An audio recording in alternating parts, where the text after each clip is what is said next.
firecracker. My husband said I'm really, really good at that.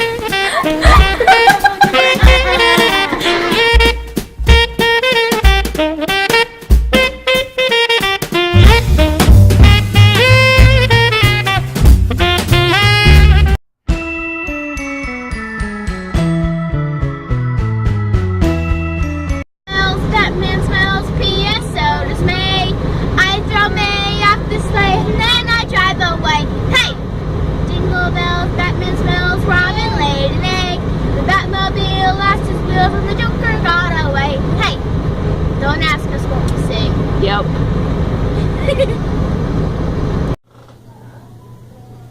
Oh, I make a really cute reindeer, you guys. Huh. Just took the kids to school. Annie had a bit of a hard time again today. She knows there's something up. I'm telling you, this kid is so smart and so bright. She did not want to go to school, but we're picking her up in a couple hours anyway. And the reason why we took her in anyway was because she's only going to be missing 2 hours this afternoon, and I wasn't going to make her miss most of her day just for 2 hours. It just didn't make sense to me, and I didn't want to mess up her routine. But none of that actually mattered because she knew something was up, so she had a really, really, really hard time transitioning from the classroom to the cafeteria and then everything else, and we had to stay there and wait for her to calm down because I wasn't going to let her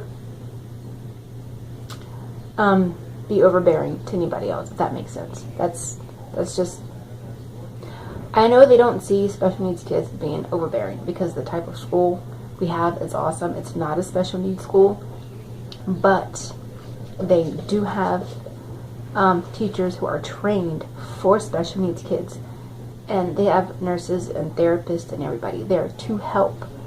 So it's not that I felt like it would have been overbearing to them. Just I guess I was staying more or less for her safety because of the way she was acting. She was hitting her head on the floor, running into things on purpose, and just having she had a really huge meltdown. But the minute we got her through the cafeteria to sit down and eat, we left, and going down the hall, I didn't hear anything else. So hopefully she calmed down after that.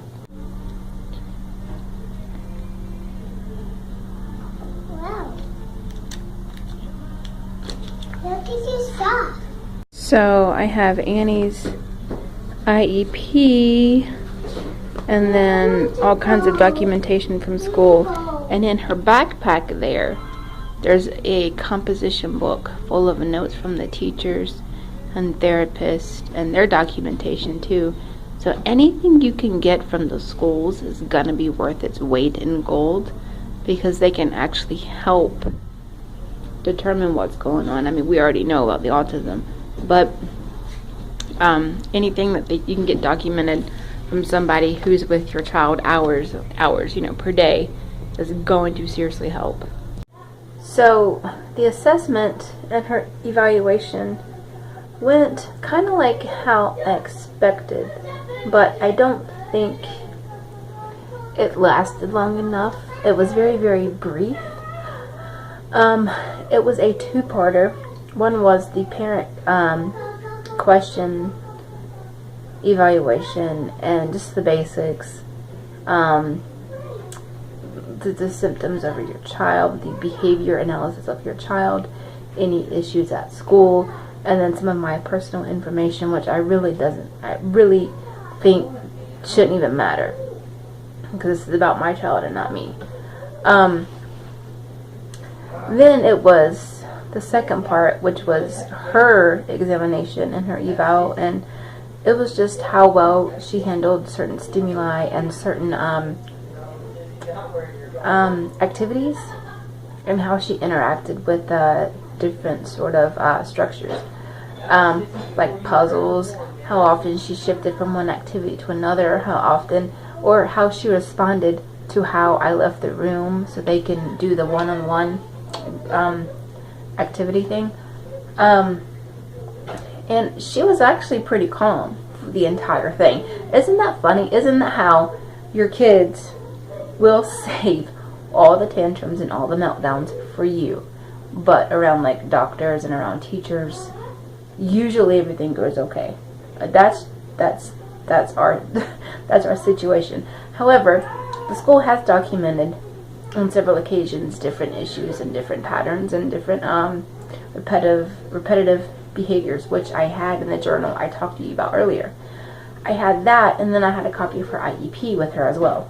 So that helped in getting her placed exactly on the spectrum where she's supposed to be. I don't know exactly where she is on the spectrum. Nobody does. I mean, that's why it's called a spectrum. It's so vast. Autism, it varies from one child to the next. Lucy's bright and intelligent, but wasn't speaking until she was 4. Annie's verbal, but her speech is repetitive, and it's kind of staggering a little bit.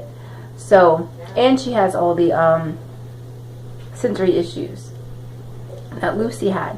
The same clothing, the same issues with all the clothing, the rocking, the spinning, the head banging, the staring out into space, which could be staring spells, which could be seizures, which I've talked about getting a different neurologist involved, which we're in the process of doing that.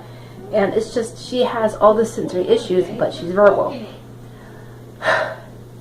It's a long process, and that's why autism is so hard to diagnose in children, because it's gonna vary. It's gonna vary from child to child to child. But yes, she does have autism, absolutely.